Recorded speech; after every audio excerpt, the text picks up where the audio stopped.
Mga matataas na opisyal ng iba pang ahensya ng pamahalaan dapat na ring obligahing mag-commute, hindi lang ang DOTR. Ayon po yan sa ilang mga commuter. Kasama natin sa Balita Live si Radyoman Gerald B. Ulep.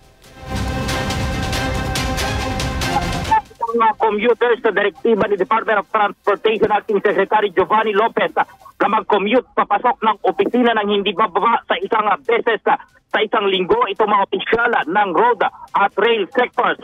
Dahil itong madama first hand ng mga empleyado kung ano ang hirap na naranasan ng mga commuter. Kaparayam ng DZXL RMN Manila sa commuter na si Paul Alejandro, sinabi nitong kailangan talagang mag-commute ang mga empleyado ng DOTR para maranasan din ang hirap na dinaranas sa mga commuter araw-araw. Anya hindi biro ang makipagbalyahan at pumasok ng maaga para lamang makasakay at hindi malate sa pupuntahan.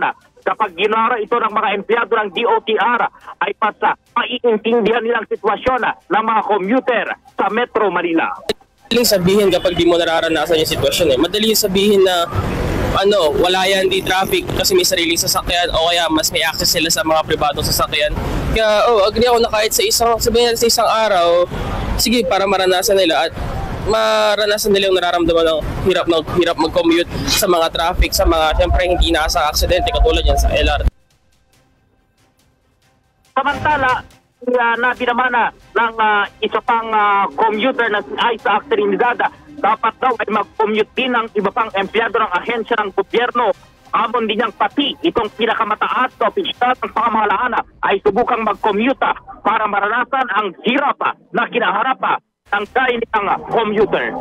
Maganda sana pati yung mga higher ups na official kasi mas mararanasan nila yung hirap kasi sila masabi lang nila na epektibo yung galaw kung na base sa datos hindi naman nila nararanasan yung hassle namin mga commuter Dapat dito talaga. At maranasan talaga nila person. Hindi lang basta-basta yung mga kasi mga empleyado naman nag-ano rin yung mga nagko-commute din yun yung mga higher officials may mga sariling kotse yun kaya dagdag traffic Mas maganda Yan, itong ating panayam kay Paul Alejandro at Isaac Trinidad sa panayam ng DZXL RMN Manila.